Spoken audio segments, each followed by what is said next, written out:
Rachida Dati est numéro 2 de la liste UMP en Ile-de-France, juste derrière Michel Barnier.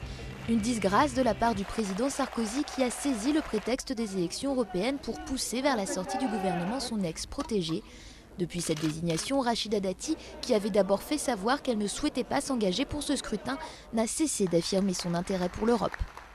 Je vais m'y investir avec énergie, enthousiasme, passion, comme j'ai toujours fait, et comme vous avez pu le remarquer, dans toutes les tâches qui m'ont été confiées.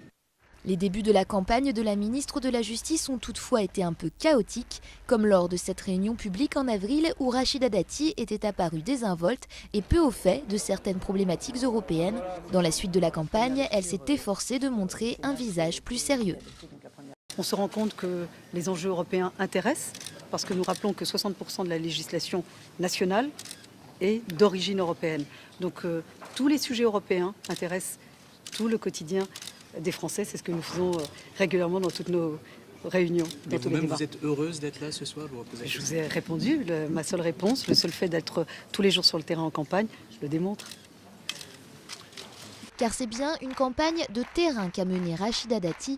Elle s'est en revanche peu exprimée à la tribune en évitant les sujets techniques. Malgré les controverses autour de sa candidature, Rachida Dati continue de susciter la polémique.